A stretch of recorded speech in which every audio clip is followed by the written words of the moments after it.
గురుగారు మీ దగ్గర ఉన్న శిష్యుల్లో చెప్పుకోదగ్గ వ్యక్తి ఈ మధ్య బాగా షైన్ అవుతున్నాడు, ఇండస్ట్రీలో బాగా వినపడుతున్న పేరు ప్రియదర్శి. దర్శి ప్రియదర్శి. ప్రియదర్శి ఎట్లా వచ్చాడు మీ దగ్గరికి దర్శిగా? ప్రియదర్శి వాళ్ళ నాన్నగారు నేను యూనివర్సిటీ ఆఫ్ హైదరాబాద్లో కొలీగ్స్మే. ఓకే. ఆయన ప్రొఫెసరు, నేను ఇక్కడ ప్రొఫెసరు. అయితే ఆయన ఫోక్లోర్ సెంటర్లో ఉండేవారు, నేను పెర్ఫార్మింగ్ ఆర్ట్స్ ఉండేవాడు. కాబట్టి ఇద్దరికి కామన్ ఏమిటంటే పెర్ఫార్మెన్స్. ఆయన పెర్ఫార్మెన్స్ స్టడీస్ మీద చాలా గొప్ప అథారిటేటివ్ పరిశోధకుడు, ఆయన researcher. Okay. Internationally acclaimed scholar ఆయన. మేము అందరం క్వార్టర్స్లో ఉండేవాళ్ళం కదా. మా అమ్మాయి ప్రియదర్శి కూడా స్కూల్కి వెళ్తూ ఉండేవాడు.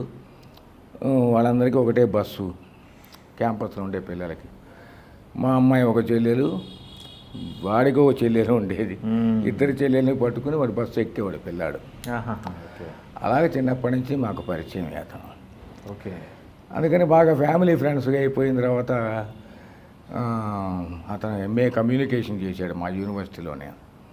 ప్రియదర్శి ఎంఏ కమ్యూనికేషన్ చేశాడు. జర్నలిజం వచ్చు, ఎడిటింగ్ వచ్చు, వీడియో జర్నలిజం వచ్చు, అన్నీ వచ్చు. కెమెరా హ్యాండిల్ చేస్తాడు, అన్నీ నేర్చుకున్నాడు చక్కగా. ఓకే. నేర్చుకున్న తర్వాత ఎందుకో వాడికి యాక్టర్ని అవ్వాలని అనిపించిందిట. భిక్షు గారిని అడుగుపోయి అని చెప్పాడట ఆయన. సుబ్బాచారి గారు వచ్చాడు. ఎందుకురా చక్కగా జర్నలిజం నేర్చుకున్నావు, చాలా మంచి టాప్ మోస్ట్ ఇన్స్టిట్యూట్ ఇది, ఎస్ఎన్ స్కూలు, కమ్యూనికేషన్లో చాలా పేరు ఉందండి. 5వ ప్లేస్లోనూ 4వ ప్లేస్లోనూ ఉంది మొత్తం వరల్డ్ ప్రపంచంలోనే. అటువంటి ఇన్స్టిట్యూట్ నుంచి బయటకు వచ్చావు, నువ్వు చాలా నాలెడ్జ్ ఉంది నీకు, టెక్నికల్గా నువ్వు చాలా బాగా అప్డేట్ ఉన్నావు, అందులోనే వెళ్తే బెటర్. నేను అట్లాగే చేసుకుంటూ వచ్చాను ఒక దీంట్లోనే, నీకు కూడా మంచి భవిష్యత్తు ఉంటుంది నాయన అంటే, కాదు సార్ నేను ఒకసారి ఇందులో ప్రయత్నం చేస్తానన్నాడు.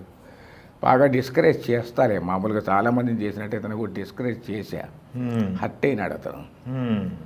బాగా క్లోజ్ అయి ఉండే అంకుల్ ఇట్లా అన్నారని అనిపిదా? అవును. పాపం హర్ట్ అయినాడే అని అనుకున్నాను. సరే మంచిదే, వాడు భవిష్యత్తు బాగుండాలి కదా అని చెప్పి వాళ్ళ నాన్న నేను మాట్లాడుకునేవాళ్ళు. అయిన తర్వాత అతను ఏం చేశాడు, అతనికి ఇండిపెండెంట్ కెమెరా హ్యాండిల్ చేయటం ఇవన్నీ వచ్చుగా.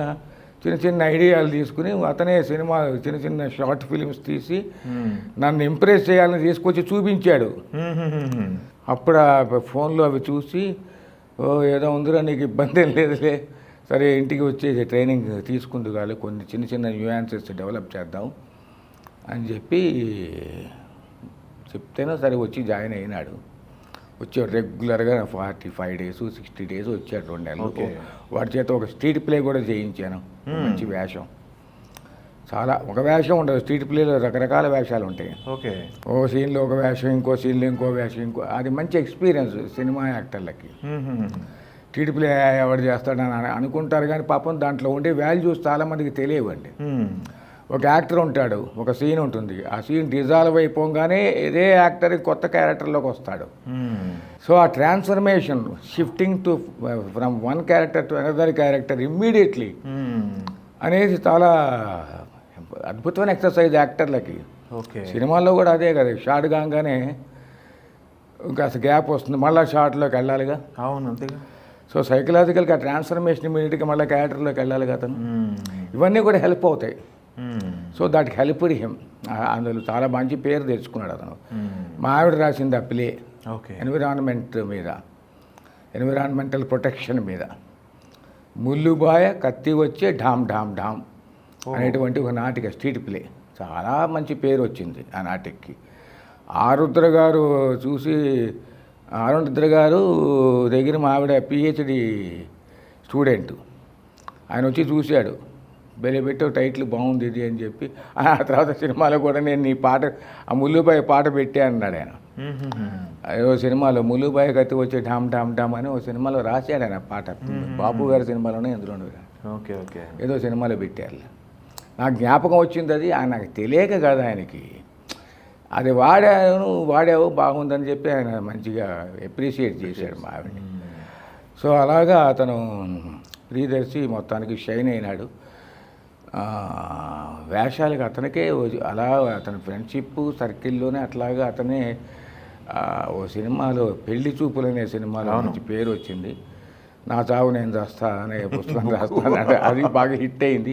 ఇక అక్కడి నుంచి అట్లా అందుకున్నాడు బాగానే. బలగం చూసారా?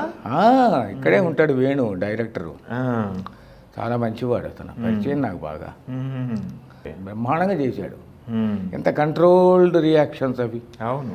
అమాయకపు ప్రేమ, అమ్మాయి పట్ల ఆకర్షణ, తర్వాత తాతయ్యతో ఉండేటువంటి ఎమోషను, అసలు చాలా చాలా అద్భుతంగా వర్క్ చేశారు వాళ్ళు. డైరెక్టర్ను ఆ రైటరు వాళ్ళంతా. సరే రాయిచేయి అనుకుంటా వేణు చాలా అద్భుతంగా నచ్చింది నాకు.